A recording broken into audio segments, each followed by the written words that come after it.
Good morning. Today is Tuesday, 16th January 2018. I'm Ebony Brandon. These are this morning's top stories. Nationally, more condolences on the passing of retired Commissioner of Police Robert Jeffers are continuing to pour in. Internationally, several people are dead in Venezuela after a government operation to capture a former pilot. And in sport, Hero CPL says the tournament injected close to $100 million into the region. We also have a look at today's weather forecast and Carib update. Now for a look at the news developments in detail. Leader of Her Majesty's Loyal Opposition, Right Honourable Dr. Denzil Douglas, is the latest to express his sadness at learning of the passing of retired Commissioner of Police Robert Jeffers on Sunday evening at age 70. Dr. Douglas, who was Prime Minister during the period Commissioner Jeffers served, said he will be remembered for his exemplary service to the Royal St. Christopher and Nevis Police Force. Dr. Douglas also credited Mr. Jeffers with his efforts in modernizing the Criminal Investigation Department and introducing fingerprint identification technology. He also recalled that Mr. Jeffers was keen on keeping his skills sharp by continually refreshing his training and was always a top performer in regional training activities. The former Prime Minister added that it is important that Mr. Jeffers be remembered by the nation for his lifelong commitment and sacrifice to faithfully serving the people of St. Kitts and Nevis. In a statement, Dr. Douglas extended condolences to Mr. Jeffers' family on his own behalf and that of the federal opposition, adding that he hoped they would take comfort in knowing that his is a legacy that is permanently etched into the history of St. Kitts and Nevis. Retired Commissioner Jeffers joined the St. Kitts Nevis Anguilla Police Force at the age of 18 in 1966. He continued unbroken service in what later became the Royal St. Christopher and Nevis Police Force until his retirement in 2008. Meanwhile, the Royal St. Christopher and Nevis Police Force has come forward and shared their own sadness at the news of their former leader and comrade's passing. Present Commissioner Ian Quealy said he was deeply saddened by the news of retired Commissioner Jeffers' passing, noting that he had spent much of his adult life protecting and serving the people of St. Christopher and Nevis. Commissioner Quealy described his predecessor as candid and an astute lawman who was exceedingly knowledgeable in the law and his understanding of regulations, and considered by many to be a guru in the area of evidence and procedure. Commissioner Quealy went on that even in retirement, Commissioner Jeffers remained active in the police force, attending activities organized by the force. He also acted as a visiting tutor for new recruits at the police training complex in the area of evidence and procedure and assisted officers with preparation for their promotion exams. Additionally, Mr. Jeffers submitted questions for those exams and as recently as 2017, he assisted with marking exam papers.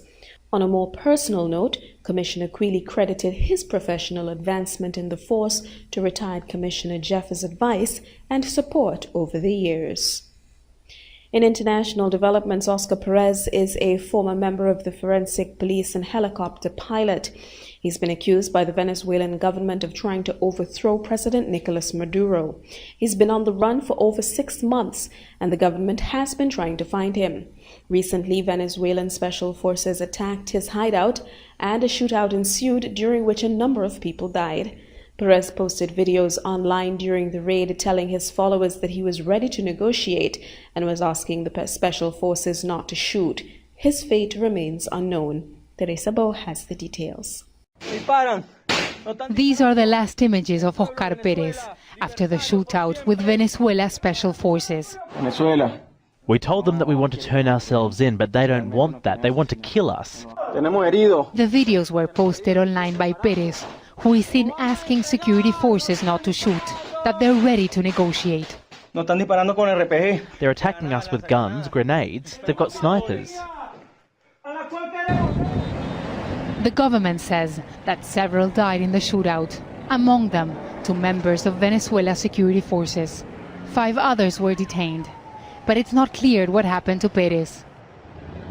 He's a highly trained member of the forensic police who became Venezuela's most wanted man when he stole a helicopter and threw grenades against the Supreme Court and other government buildings in June last year, when thousands were taking to the streets against the government of Nicolás Maduro. Since then, he has been on the run. posting videos online from time to time, calling on the military to rise against Maduro. Perez also starred in a 2015 Venezuelan action movie, an unusually public profile for the usually secretive investigative police. The government says he was part of a terrorist cell trying to overthrow the president. The commando groups had to act. Part of the terrorist cell was killed, the other part was captured. More than 5 people were captured. They're confessing, telling us everything they've planned. On Monday, his mother pleaded for his life. I am the mother of Oscar Perez. He is trying to turn himself in. Let him do it. Protect his life. He is fighting for his country, for Venezuela. Perez had been hiding in El Junquito outside Caracas. People there took to the streets to show their support for the pilot, not knowing whether he's dead or alive.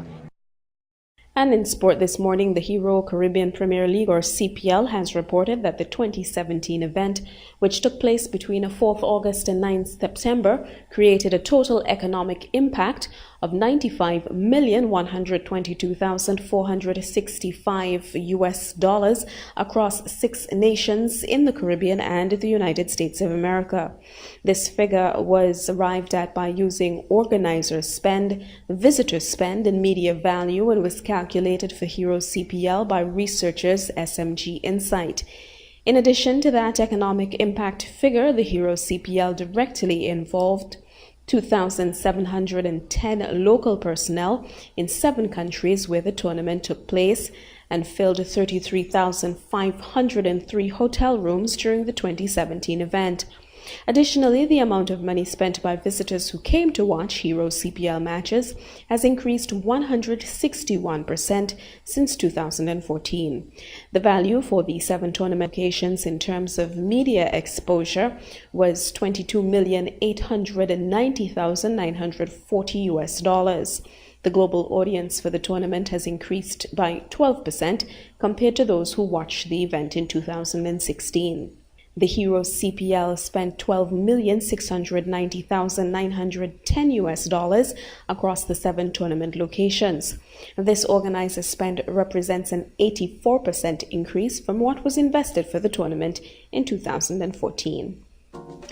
And wrapping up that look at the sport, we now turn attention to this morning's weather forecast. Over St. Kitts and Nevis, conditions today will be partly sunny to cloudy with a moderate or 50% chance of showers. Tonight is expected to be partly cloudy to cloudy with the chance of showers remaining moderate. Seas are moderate to locally rough with swells of 1.5 to 2.1 meters or 5 to 7 feet. Small craft operators should continue to exercise caution on the Atlantic side of the Leeward Islands, while a warning remains in place for sea bathers against hazardous breaking swells. Winds are easterly at 9 to 15 miles per hour over land and increasing at times to 17 miles per hour over coastal waters. The sea level pressure is 1,016.5 millibars or 30.01 inches. The sun will rise tomorrow at 6:36 a.m. and set today at 5:58 p.m.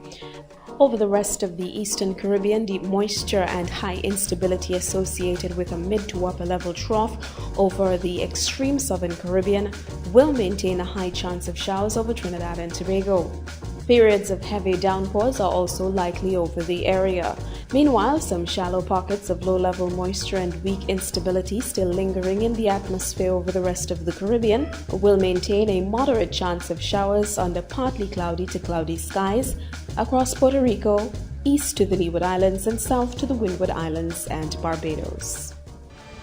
That look at the weather brings us to the end of this morning's news presentation. Close up with a recap of this morning's top stories. Nationally, more condolences on the passing of retired Commissioner of Police Robert Jeffers are continuing to pour in. Internationally, several people are dead in Venezuela after a government operation to capture a former pilot. And in sport, Hero CPL says the tournament injected close to $100 million into the region. Thank you for tuning in. Stay with us. Carib Update is next.